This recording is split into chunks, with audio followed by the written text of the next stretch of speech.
নমস্কার বন্ধুরা। ডলফিন যাকে বলা হয় টাইগার অফ রিভার অর্থাৎ নদীর বাঘ।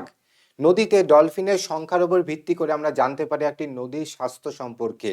সেই ডলফিনের সংখ্যা দিনের পর দিন কমে আসছে, যে কারণে আমাদের ভারত সরকার 2020 সালে প্রজেক্ট ডলফিন লঞ্চ করেন, যার প্রথম দফায় গণনা শুরু হয় 2021 থেকে 23 সালের মধ্যে এবং যার দ্বিতীয় দফায় গণনা শুরু হতে চলেছে 2026 সালে। তো চলুন আজকে আমরা এই ভিডিওতে প্রজেক্ট ডলফিন এবং এই দ্বিতীয় দফায় গণনা এবং প্রথম দফায় গণনায় কি পাওয়া গেছে সেই সম্পর্কে ডিটেলে জানবো। তো চলুন শুরু করা যাক। তো প্রথম কথা হচ্ছে, এটা নিউজে কেন, তার কারণ হচ্ছে প্রথমেই বললাম আমি যে union minister for environment, forest and climate change has roll out second nation wide population estimation of dolphin, অর্থাৎ ডলফিনের দেশব্যাপী দ্বিতীয় গণনা শুরু হতে চলেছে। কোথা থেকে শুরু হচ্ছে? উত্তরপ্রদেশের বিজনুর থেকে। ওকে, এবং লিড এজেন্সি কি আছে, কোন সংস্থা মেনলি এটাকে কোঅর্ডিনেট করছে, সেই লিড এজেন্সির নাম কিন্তু পরীক্ষাতে বারবার দেয়, যার নাম হচ্ছে wild life institute of India, যেটা কোথায় অবস্থিত? দেরাদুনে অবস্থিত। এর সাথে রয়েছে রাজ্য বন দপ্তর এবং WWF ইন্ডিয়া, এছাড়াও দুটো নন প্রফিটেবল অর্গানাইজেশন যাদের নাম হচ্ছে Aaranyak and wildlife trust of India. তো এই ডলফিনকে বলা হয় ইন্ডিকেটর স্পিসিস, অর্থাৎ সেন্টিনেলস বলা হয়, অর্থাৎ প্রহরী। কেন বলা হয়? তার কারণ নদীর যে ইকোসিস্টেম বা নদীর যে ফুড চেন, সেই ফুড চেনে সবার উপরে থাকে হচ্ছে ডলফিন। অর্থাৎ একটা নদী যদি পলিউটেড হয় বা নদীর হেলথ যদি খারাপ থাকে, তো সবার আগে এফেক্টেড হবে কে? সেটা হচ্ছে এই ডলফিন। বোঝা গেল? এবং ডলফিনের স্টেবল পরিস্থিতি বা স্টেবল কন্ডিশন বা পরিসংখ্যান দেখে আমরা বুঝতে পারি যে নদীতে যারা নিচের শ্রেণীতে খাদ্য মানে ফুড চেনে যারা নিচে আছে, যেরকম এই যে প্রডিউসার বলেন বা প্রাইমারি কনজিউমার বলেন বা সেকেন্ডারি কনজিউমার বলেন, এদের হেলথ ঠিকঠাক আছে এটা আমরা জানতে পারি। তার কারণ এদেরকে মানে মেনলি যে মাছ, এই মাছকে খেয়ে তো বেঁচে থাকে ডলফিন। তো যদি মাছ যাকে খেয়ে বেঁচে আছে বা এই যে সে প্রাইমারি যে কনজিউমার, যে বিভিন্ন ধরনের যে জু প্লাঙ্কটন আছে, তারা যে বিভিন্ন ফাইটো প্লাঙ্কটনকে খেয়ে বেঁচে আছে, এরা যদি পলিউটেড হয়ে যায় তো সেই পলিউশন সেটা কিন্তু ডলফিন অবধি পৌঁছাবে। তাই আমরা ডলফিনকে একটা ইন্ডিকেটর স্পিসিস হিসেবে দেখতে পারি বা সেন্টিনেলস বলতে পারি। বোঝা গেল? তো এই যে দ্বিতীয় দফায় যে মানে ফার্স্ট রাউন্ডের তুলনায় দ্বিতীয় রাউন্ডটা কেন বেশি ইম্পর্টেন্ট? কারণ কি প্রথম রাউন্ডে আমরা গ্যাঞ্জেটিক অর্থাৎ গঙ্গা রিভার নদীতে যে ডলফিন পাওয়া যায়, গ্যাঞ্জেটিক ডলফিন, এবং ইন্দাস যে ডলফিন, ইন্দাস নদীতে যে ডলফিন পাওয়া যায়, এই দুটো সম্পর্কে আমরা গণনা করেছিলাম। কিন্তু এই তৃতীয় রাউন্ডটা অনেকটা বেশি এক্সপ্যান্ডেড, অর্থাৎ গ্যাঞ্জেটিক ডলফিন, ইন্দাস রিভারের যে ডলফিন আছে, এটা ছাড়াও ইরাবতী ডলফিন নিয়েও কিন্তু এখানে গণনা করা হবে। এই ইরাবতী ডলফিন মেনলি কোথায় পাওয়া যায় জানেন? এটা মেনলি পাওয়া যায় হচ্ছে এস্চুরি রিজিয়ন, অর্থাৎ কোস্টাল রিজিয়নে, যেখানে একটা নদী এসে সমুদ্রে মিলিত হচ্ছে। অর্থাৎ এই ইরাবতী ডলফিনের খোঁজ আমরা পাবো আমাদের ভারতবর্ষে সুন্দরবন এরিয়াতে এবং এই উড়িষ্যার যে চিল্কা হ্রদ আছে ওই জায়গাগুলোতে। তো চলুন প্রথমে আমরা এই যে টার্গেটেড স্পিসিস, অর্থাৎ কোন কোন প্রজাতি যারা এন্ডেঞ্জার, অর্থাৎ মানে বিপদগ্রস্ত অবস্থায় আছে বা যাদের পরিসংখ্যা দিনের পর দিন কমে যাচ্ছে, সেটা আমরা জানবো প্রথমে। ঠিক আছে? তো এই তিনটে দেখুন, ডলফিনের এই তিনটে প্রজাতি আপনারা দেখতে পাচ্ছেন। একটা হচ্ছে গঙ্গা রিভার ডলফিন, একটা হচ্ছে ইন্দাস রিভার ডলফিন, আর একটা হচ্ছে ইরাবতী ডলফিন। এই ইরাবতী নদীটা কিন্তু মায়ানমারের একটা নদী, অর্থাৎ মায়ানমারের ওই নদীতে যে ডলফিনটা পাওয়া যায়, ওই সেম ডলফিন কিন্তু আমাদের ইন্ডিয়াতেও পাওয়া যায়। কোথায় পাওয়া যায়? এসচুরি রিজিয়নে বা ব্র্যাকিশ ওয়াটার, যেখানে মেনলি চিল্কা এবং সুন্দরবন এই সমস্ত অঞ্চলে। যেরকম আমাদের ভারতবর্ষের ম্যাপটা এখানে দেখতে পাচ্ছেন, এখানে উড়িষ্যার উপকূলে এখানে আছে চিল্কা হ্রদ এবং এখানে আছে বে অফ বেঙ্গল। তো এই যে দ্বিতীয় দফায় যে গণনা হবে না, সেখানে আমরা ইরাবতী ডলফিনটাকেও কিন্তু গণনা করব।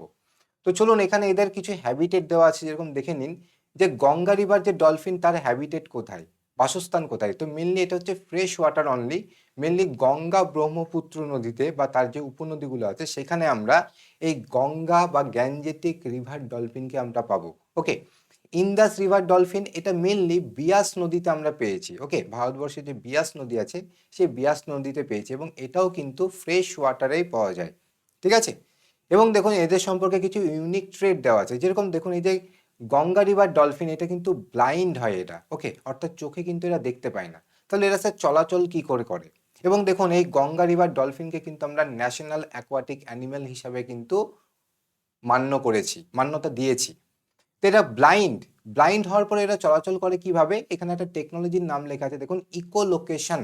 এই যে ইকো আপনারা শুনেছেন যে শব্দের যে প্রতিধ্বনি, অর্থাৎ ধরুন এটা যদি একটা ডলফিন হয়, ডলফিন কি করে একটা হাই ফ্রিকোয়েন্সি সাউন্ড ওয়েভ ছাড়ে, যেটাকে বলা হয় আল্ট্রাসনিক ওয়েভ, যার যে ওই ওয়েভটার যে ফ্রিকোয়েন্সি সেটা 25,000 হার্টজের চাইতেও বেশি থাকে। তো সেই আল্ট্রাসনিক ওয়েভ যখন ওরা ছাড়ে, এই ওয়েভ যাচ্ছে সামনে, যদি কোনো খাবার থাকে বা কোনো দেখা গেল তিমি মাছ আছে, তো সামনে কোনো অবস্টাকেল বা বাধা থাকলে কি হবে, এই ওয়েভ রিফ্লেক্ট করে, ধাক্কা খেয়ে রিফ্লেক্ট করে আসবে। এবার রিফ্লেক্টেড ওয়েভের পরিমাণ দেখে এই ডলফিনগুলো বুঝে যায় যে সামনে কোনো ওর খাবার আছে নাকি ওকে খাবে বলে কোনো তিমি বসে আছে। তো সেগুলো ওরা বুঝতে পারে, তার বেসিসে ওরা কিন্তু এক জায়গা থেকে আরেক জায়গায় চলাচল করে। তো এই যে পদ্ধতি, অর্থাৎ সাউন্ড ওয়েভকে ছাড়লো এবং সেটা রিফ্লেক্ট হয়ে যখন আসছে, ওই যে রিফ্লেক্টেড যে ওয়েভ, প্রতিফলিত যে তরঙ্গ, ওটাকে আমরা বলছি ইকো। তো ইকোর সাহায্যে লোকেশন ঠিক করছে, তাই এটাকে বলা হচ্ছে echo location. Indus river dolphin সম্পর্কে এখানে কি লেখা আছে দেখুন, লেখা আছে যে state aquatic animal of Punjab, অর্থাৎ পাঞ্জাব রাজ্যের এটা জাতীয় জলজ প্রাণীর মধ্যে পড়ে, বা প্রাণী হিসাবে এটাকে মান্যতা দেওয়া হয়েছে। এবং এই ইন্দাস রিভার ডলফিনও এরাও কিন্তু ব্লাইন্ড হয়। ওকে, আচ্ছা, ইরাবতী ডলফিন সম্পর্কে এখানে দেখুন, আপনারা দেখতে পাচ্ছেন আশা করি যে এখানে কিছু একটা ট্রেড দেওয়া আছে যে unique water spitting behaviour to hunt fish, অর্থাৎ ওয়াটার স্পিটিং মানে ওরা মুখ থেকে জলকে মানে খুব জোরে ওয়াটার জেটের মতো করে বার করতে পারে।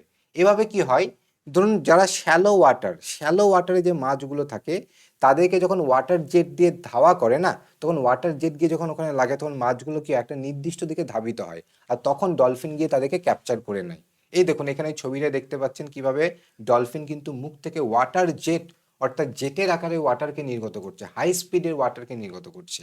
ওকে, এই যে প্রথম ছবিটা আপনারা দেখছেন এটা হচ্ছে গ্যাঞ্জেটিক রিভার ডলফিন, দ্বিতীয় ছবিটা যেটা দেখছেন এটা হচ্ছে ইন্দাস রিভার ডলফিন, এই তৃতীয় ছবিটি আপনারা যাদেরকে দেখছেন এরা হচ্ছে ইরাবতী ডলফিন।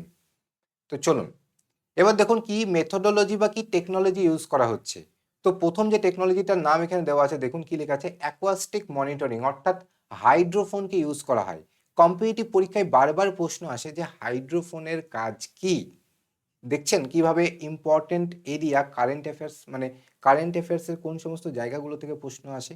তো এই যে হাইড্রোফোন কি করে, ডলফিন যে সাউন্ড ওয়েভগুলো ছাড়ছে, ওকে, হাই ফ্রিকোয়েন্সির যে আল্ট্রাসনিক ওয়েভ ছাড়ছে, সেই ওয়েভগুলোকে ক্যাপচার করে এই হাইড্রোফোন ডিটেক্ট করে যে কোথায় ডলফিন আছে।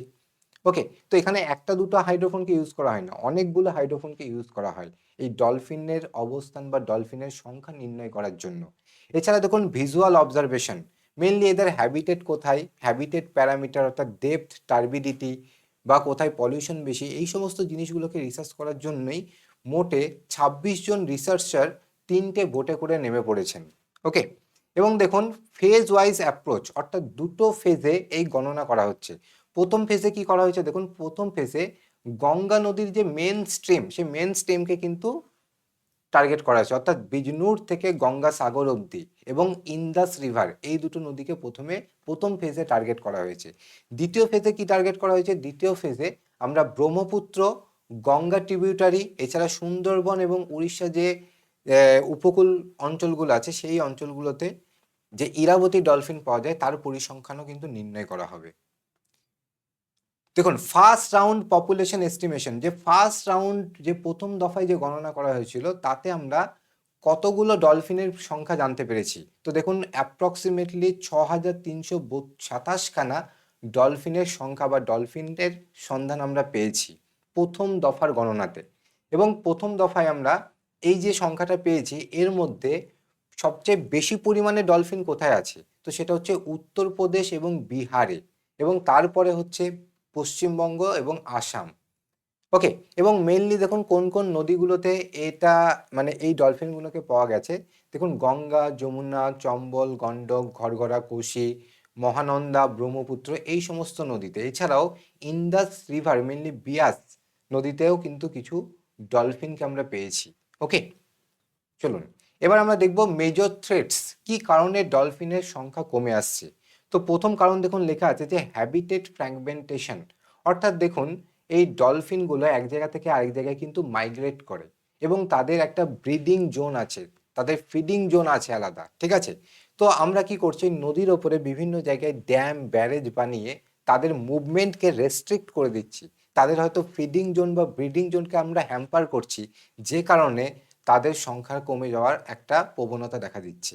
এছাড়া দ্বিতীয় কারণ হিসাবে দেখুন লেখা আছে বাই ক্যাচ। বাই ক্যাচ মানে হচ্ছে এই নেটের মাধ্যমে যে মাছ ধরার যে নেট, সেই নেটে অনেক সময় অ্যাক্সিডেন্টালি এই ডলফিনগুলো ধরা পড়ে যাচ্ছে, এনট্যাঙ্গেল হয়ে যাচ্ছে, যে কারণে ডলফিনগুলো মারা যাচ্ছে, ডলফিনের সংখ্যা কমে আসছে। কারণ ডলফিন জলের নিচে যে দ্রবীভূত অক্সিজেন সেটাকে কিন্তু সে অ্যাবজর্ব করতে পারে না, অর্থাৎ তার সাহায্যে কিন্তু সে সেখান থেকে কিন্তু সে শোষণ প্রক্রিয়া চালাতে পারে না। অর্থাৎ ডলফিন কিন্তু একটা ম্যামেল, অর্থাৎ সে মানুষের মতনই বায়ু থেকে অক্সিজেন নেয়। দেখবেন ডলফিনের মাথার উপর একটা বো হোল বলে একটা জিনিস আছে, নাকের মতো, ওটা ওর সাহায্য বায়ু নেয়। মাঝে মধ্যে ডলফিন মোটামুটি ধরুন একবার যদি নিঃশ্বাস নিচ্ছে না, বায়ু টেনে নিচ্ছে, তো তার সাহায্যে সে মোটামুটি 12 থেকে 15 মিনিট অবধি তার অক্সিজেনের ক্যাপাসিটিকে মেনটেন করে রাখতে পারবে, অক্সিজেন ফুলফিল করতে পারছে রিকোয়ারমেন্টটাকে, ঠিক আছে? কিন্তু 12-15 মিনিট পরপরই সে কিন্তু সারফেসে এসে তার ওই বো হোল, অর্থাৎ ওই মাথার উপরে যে ছিদ্র আছে ওটাকে একটু সারফেসে নিয়ে এসে বায়ু অ্যাবজর্ব করে তারপরে আবার নিচে চলে যায়। এবং ডলফিন ঘুমায়ও ওর হাফ ব্রেনকে, মানে ওর ব্রেনকে দুটো পার্টিশনে ভাগ আছে, অর্থাৎ অর্ধেক ব্রেন ঘুমাচ্ছে, অর্ধেক ব্রেন কিন্তু জাগ্রত আছে। অর্থাৎ সে যখন ঘুমাচ্ছে তখন সে মোটামুটি সারফেসের কাছাকাছি থাকছে, মাঝে মধ্যে সে বো হোলকে, অর্থাৎ ওই যে নাকের মতো যে ছিদ্র সেটাকে বার করছে, বার করে সে শ্বাস নিয়ে আবার নিচে একটু সারফেসের থেকে একটু নিচে চলে যাচ্ছে, ঠিক আছে?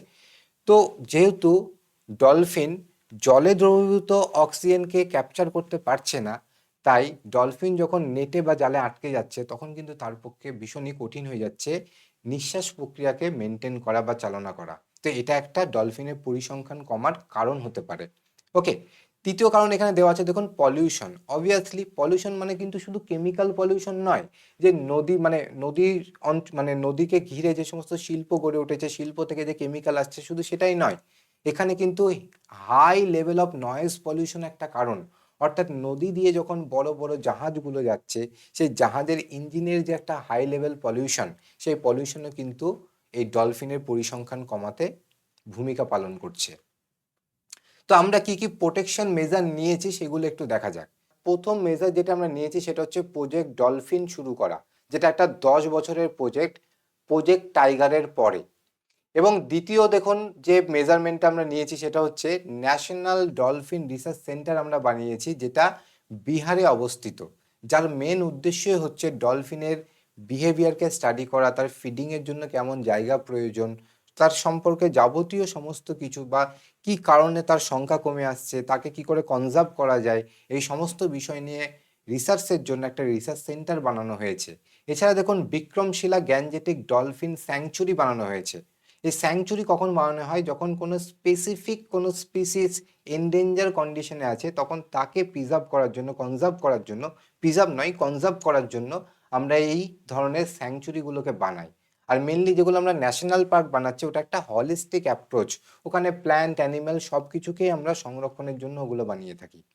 তো যাই হোক, এই বিক্রমশিলা গ্যাঞ্জেটিক ডলফিন যে স্যাংচুরি, এটা কোথায় অবস্থিত, এটাও বিহারে অবস্থিত এবং ইন্ডিয়ার একমাত্র ডলফিন স্যাংচুরি এটা। তাই এই প্রত্যেকটা পয়েন্ট বা এই যে সংস্থাগুলো বা ইনস্টিটিউটগুলো এগুলো কোথায় অবস্থিত এগুলো কিন্তু পরীক্ষাতে ভীষণভাবে ইম্পর্টেন্ট। ওকে, এবং দেখুন ন্যাশনাল ডলফিন ডেও আমরা অবজার্ভ করি, পালন করি জাস্ট অ্যাওয়ারনেস বা সচেতনতার জন্য, যেটা কবে পালিত হয়, 5th অক্টোবর পালিত হয়।